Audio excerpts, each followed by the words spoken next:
All right, I think Drabby is on with our pal, Will Brinson, right now. And Will, how are you, buddy? Morning, fellas. What's going on? Hello, Will. What's up, Will? I think we have to ask Will the obligatory cleaning service question that we asked Riz. Oh, yeah. And that we've been pondering. So JP moved up from his townhouse into a big house. He doesn't know how much, double the square foot. Does he double the pay? What are we doing here? First of all, do you handle the bills or does your wife? Do you have any idea what you're paying your cleaning service? Oh, I thought this was going to be a totally different angle. I thought it was going to be what do you hate more in your life than having to clean your house for the cleaning That service? sucks. Believe me, that sucks. Yeah. Because it's the worst thing in the world. So dumb. But that's standard. That's standard operating procedure. I don't even understand it, though. I still don't understand it. Listen, I'm a middle-aged Caucasian male from a middle-class upbringing. I'm not trying to clean. Like, my mom had a cleaning service. My wife has a cleaning service. Right. I don't think, And for my entire life, every day, in the morning of and the night before, is a panic about cleaning up for the cleaning service. Yes. If we just put this energy into actually cleaning, right? Yeah. We wouldn't need to bring somebody in to clean the house. It drives me insane. You got 10 minutes of stand-up right there. My mother never, ever had a cleaning service growing up in Seabrook, Maryland. What's the deal with cleaning services? Right. No, dude, you got it in you. So do you know how much you're paying? And you don't have to tell us, but what is, I'm assuming you have just a reasonable middle class. No, home. yes, he does. He's got to tell us.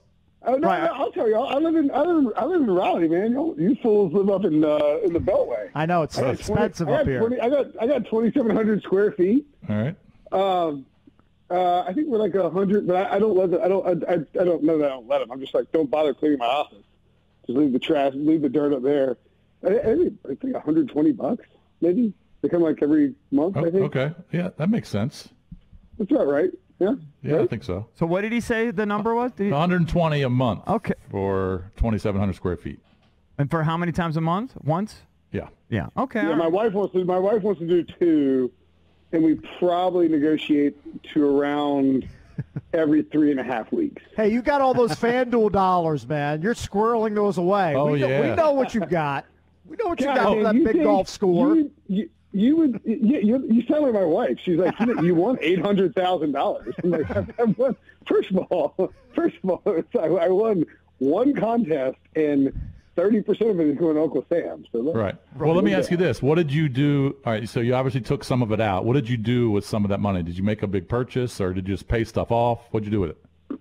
Well, I'm a big no car payment guy. So I drive like a 2010 Yukon. So I was going to buy a new car, but no. Yeah. So you just paid it off. Bought new golf clubs because some jerk over Thanksgiving stole my golf clubs out of my 2010 that's right. Yukon. Didn't your insurance cover that, or no? You didn't? Is it not worth reporting, or what? Yeah, my clubs wouldn't even hit the minimum. So they were like I probably bought them in they were 10 years old. Yeah.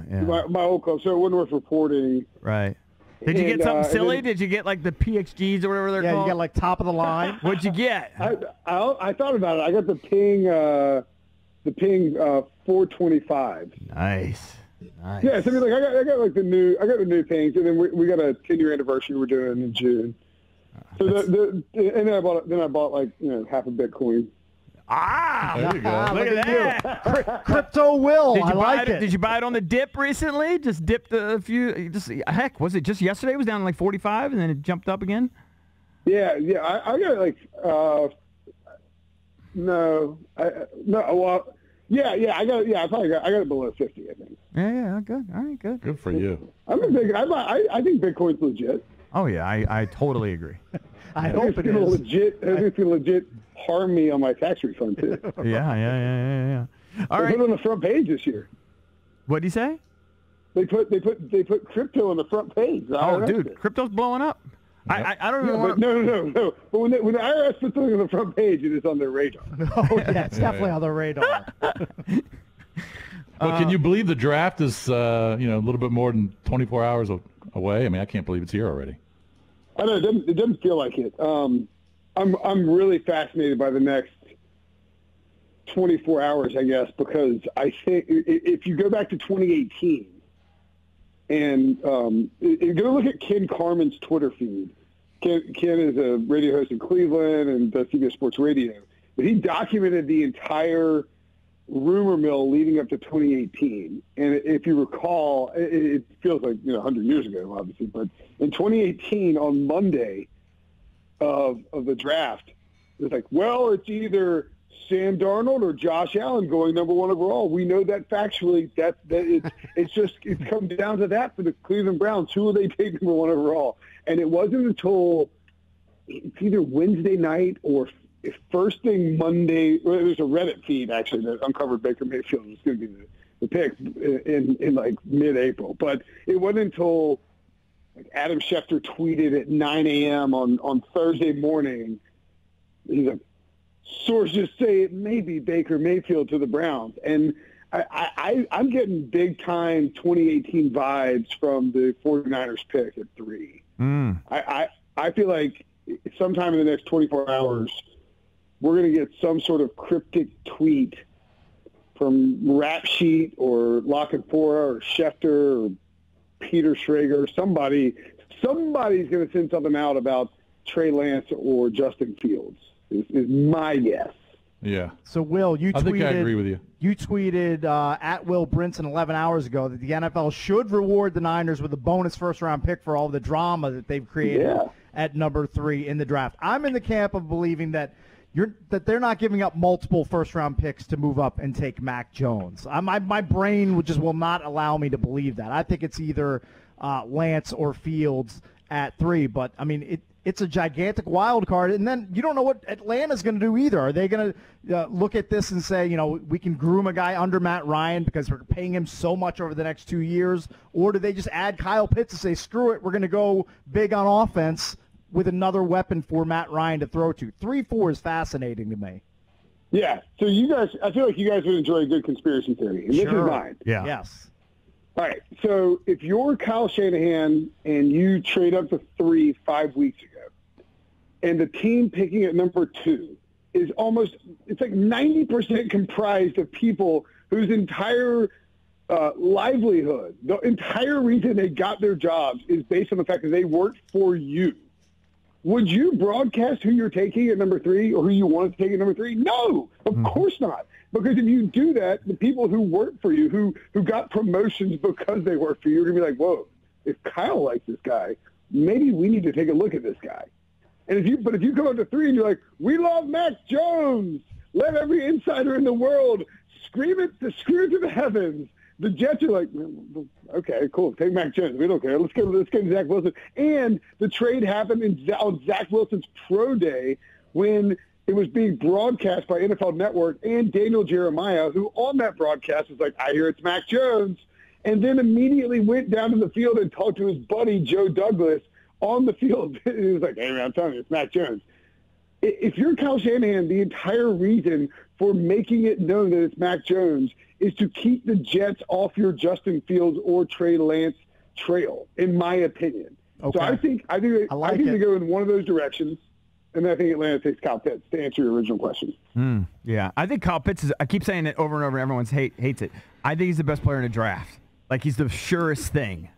I agree. I agree with that. Yeah. And I don't know if he's the best player in the draft, but he is the surest thing because, as I wrote in my mock draft, which may or may not be up on CBS right now, my only mock draft of the year. Mm-hmm. Nice. Like Neil Diamond once said, I'm only going to do one song, but I'm going to do it good. Right. You can screw up Trevor Lawrence. You can't screw up Kyle Pitts. I agree. If you draft Kyle Pitts, you can't screw him up. Yeah. Unless you're just going to run the ball 300 times a game. Yeah. Yeah. What do you think the chances are that someone else goes 2 to the Jets? Other than Zach Wilson? 15%. Okay, so you're saying there's a chance. I think I don't think it's crazy that Fields would go 2 to the Fields is the second best quarterback in this class. So this is where the disconnect for me is. And I'm not even a big Fields guy, but if you watch him against Clemson, you watch him play against Clemson was a great defense, and you watch him play with one long hanging out of his shirt pocket and he's throwing darts down the field when they're I don't understand how you could watch that game and come away thinking, well, yeah, maybe this guy should go 32nd overall. I mean, what do we do? Yeah. No offense to Chris Sims. The only thing about we that were game. grilling Chris Sims. You could play the audio, and you could tell he's just kind of spitballing. Hold on, real quick, Will. But you know, Chris Sims has a tattoo. See, this Yes, is we talked about it. Yeah. Okay, all right. Yeah. Chris Sims and Kyle Shanahan are boys. Right. If you're trying to help your boy out, what you do is you submarine Justin Fields' stock, and then Great point. The Jets are like, we don't even think about Justin Fields. Dude. What about Trey Lance? Should we worry about Trey Lance? Like, we're not worried about Justin Fields. And then Shanahan creeps in, sneaks in through the back door, and just snags the second best quarterback at number 3. Right. Dude, Cakes, I like the theory. I like his conspiracy theory. I I buy into almost any conspiracy theory, though, so you can't really use me as a litmus test there. Right. Yeah, see, I'm worried that old Pete Prisco is rubbing off of me, and I'm Pete Prisco. I love that. Yeah. And I'm like, what's his big conspiracy theory for the draft? He thinks it's Lance too. But watch the mocks coming out. Who does he think said two? Lance? Everyone thinks he thinks Lance at 3. Sorry, he also thinks it's Lance at 3. Or go look at these mocks that are coming out in the next 24 hours, because there's a disconnect between information that people are being given and a desire to be correct. Mm-hmm. And so like Albert Breer is hearing over and over and over that it's Mac Jones at 3.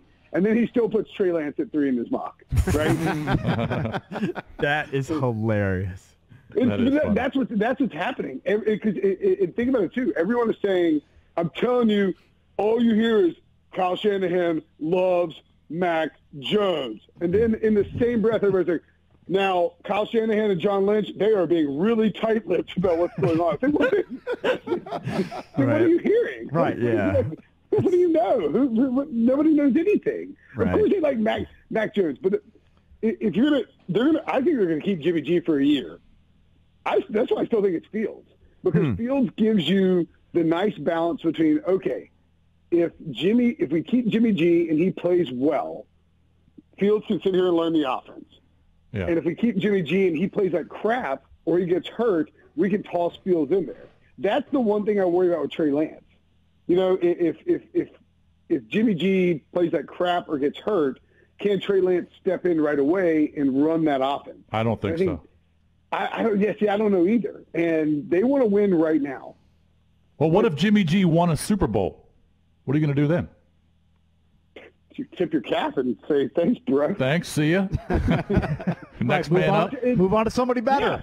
Yeah. That's what everybody does. It's so awkward to me.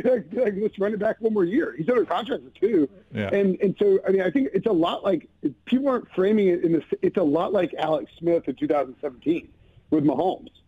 You know, it's a giant insurance policy. That's why I think they're not trading him. Because you don't want to go into the season and you're 5 games in, you're like, you're Joe Bluth. Like, I made a huge mistake, and you got Trey Lance, and it's not working out, and you traded Jimmy G. I think they want an insurance policy at quarterback, and they also don't. You have Mac Jones. You already have him. Why would you trade 3 first-round picks to move up and get a second Mac Jones? It makes no sense. Will, we have to run. It's always good talking to you. It's Will Brinson from CBS Sports, at Will Brinson on Twitter. We'll talk to you again soon, buddy. See you guys. Yep. Thank you, bud.